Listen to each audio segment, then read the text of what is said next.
Hey zombies! Today I'm going to be making a zombie doll. First step is to sketch out a design. I have two possible bases to work with, a wire armature for an art doll and a Monster High doll. I could work off of either of them, so I'm going to be making two sketches to see which one speaks to me the most. I chose the Monster High base to work off of because I have not worked on a Monster High doll in a long time, and I really like the appearance of a zombie businesswoman. I briefly play with the idea of using another head. However, I end up going with the original one because of the more zombie-like features on her with the slimmer cheeks and the prominent cheekbones. I start the preparation of the head by chopping all of her hair off.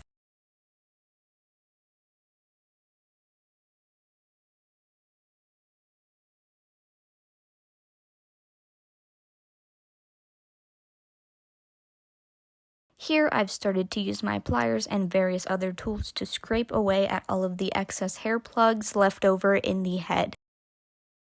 I got really lucky with this doll because she didn't have very much glue left over, so I didn't even have to use boiling water to soften the head. I'm almost done with the head, and I just had an idea.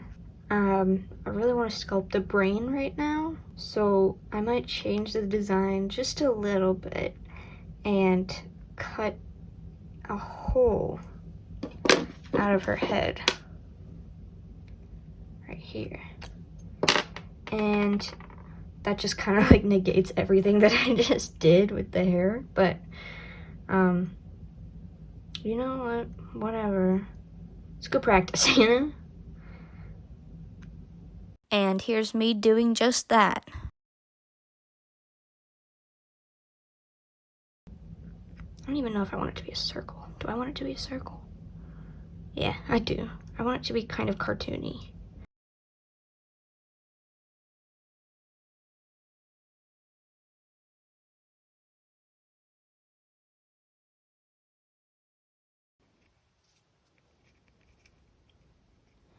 That's our base.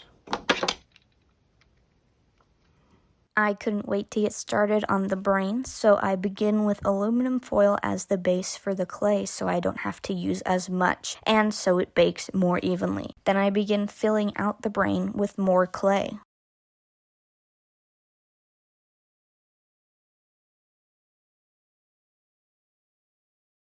Here's where I start on the brain's ridges. Basically, I just doodled wiggles on it until it looked like a brain enough, and then deepened and emphasized parts of it as I went along where it made sense.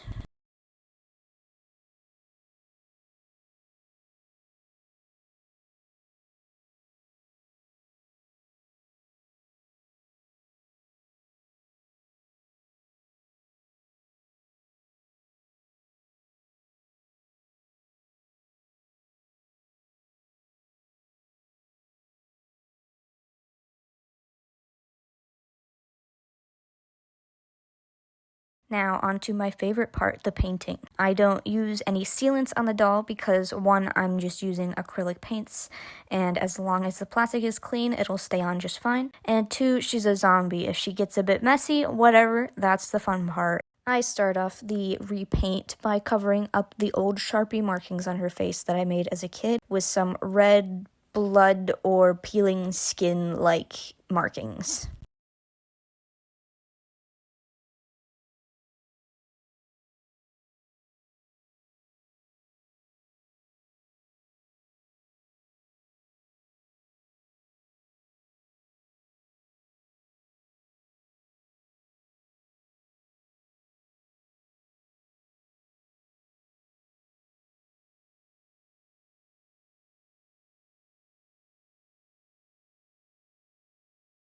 I paint in some colorful veins on her face and then start on the eyes using a light yellow for the base and then marking out the sunken parts in the eyes with brown before I go in over it with black.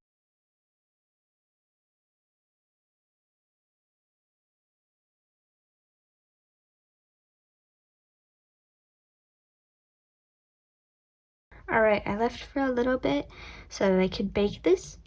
It's hard now. Brain time. Let me see if it still fits. It's not bad. The hair's gonna cover a lot of it probably. Yeah. Then I start painting the brain with the same yellow I used on the eyes, and while it's drying, I switch back and forth between painting the head and painting the brain.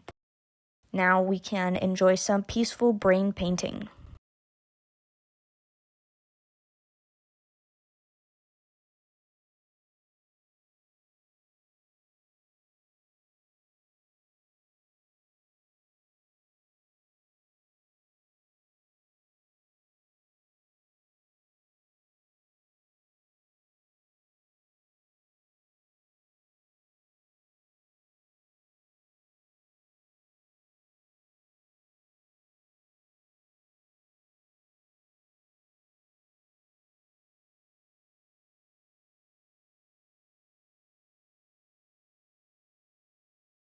This is where the recording starts to get a little bit messy. The body is a bit awkward to paint, so I had to pull it off screen to get some of the areas. I watered down some black acrylic paint to mimic the tights because I wanted her to have some snagged tights, but I didn't want to make any snagged tights because I am not good at doll clothes.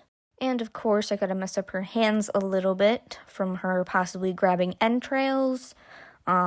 She's a zombie, she's gotta get a bit messy. Once the legs are all dry, I use the wood of a paintbrush to carve snags into the paint to make it look like her tights are ripped.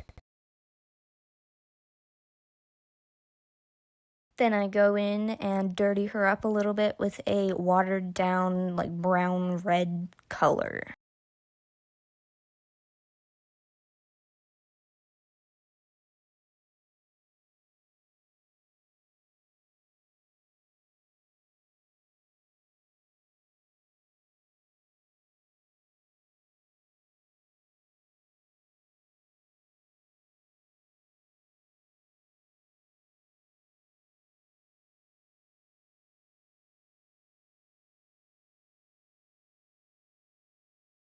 Once the paint is all dry, I seal it up with a matte varnish that dries shiny for some reason, and then I test out the joints to make sure that she is still mobile.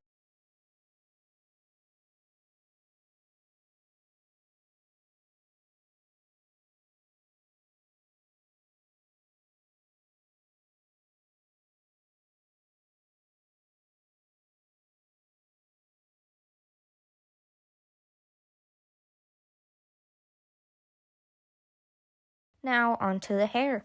I use acrylic yarn to make hair wefts that I'm going to glue directly onto her scalp. Tie the yarn strands onto a rod. Mine's an old hanger that I took apart. And then you're supposed to use a pet brush, but my pet brush is being used on my pet, and he smells.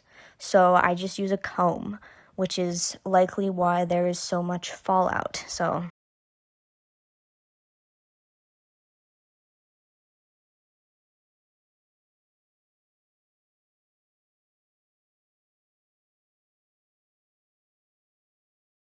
cut the sections off, flatten them down, and glue the cut end with Elmer's glue.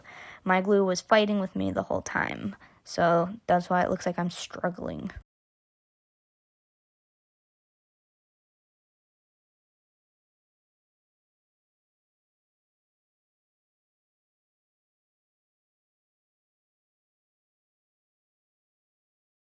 Once the glue is fully dry, then we trim the excess off, and then we'll have a hair weft. I made a few more off camera.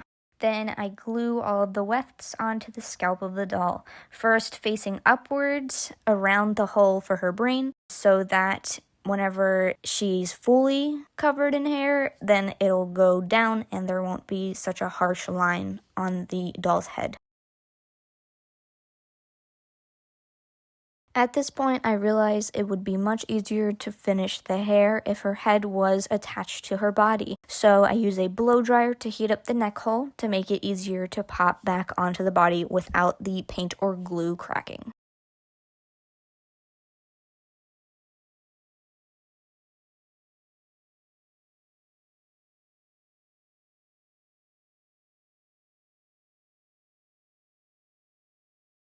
And back to gluing I go.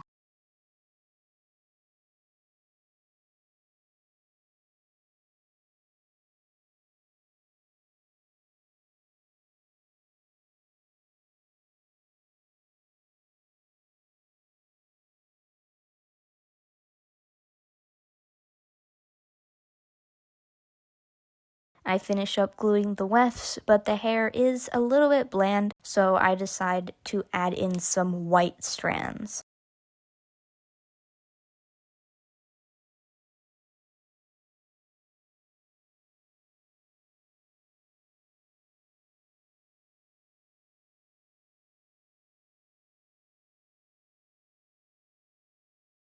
Once the hair is all glued and dry, I begin to trim and style it.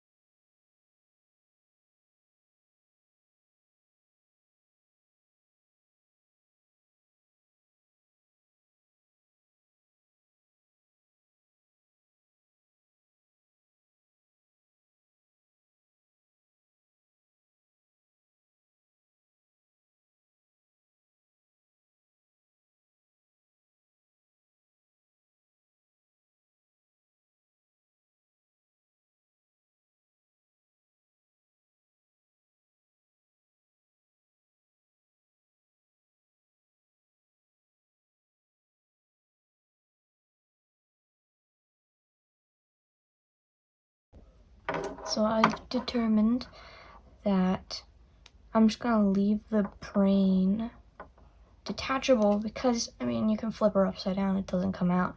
So it's a fun little, like, oh, brain. Now's the worst part, the clothes. This old white skirt I chose to be the shirt, but I replaced it with an old white t-shirt instead because it was too hard to work with. This black shirt for the skirt. And finally, this blue shirt for the vest, which you will never see this fabric ever again. I replaced it with a different one. You'll see in a moment. Once again, I do not sew. I can't make patterns for the life of me, so I'm just winging it here.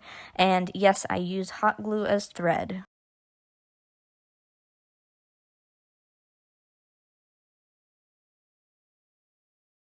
So this is where I decided to make her clothes off camera because it was getting too frustrating. Alright, new outfit tour. This is a vest that I'm making. It's from an old red sock that I found in my scrap drawer. I thought that the red matched a lot better than blue because it complements her mouth and hands and brain.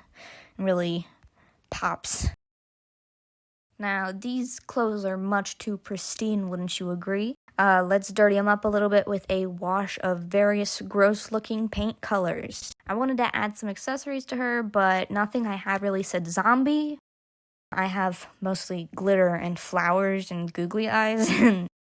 Maybe I should add a belt, though. I didn't end up adding the belt. Maybe I'll come in and do it later.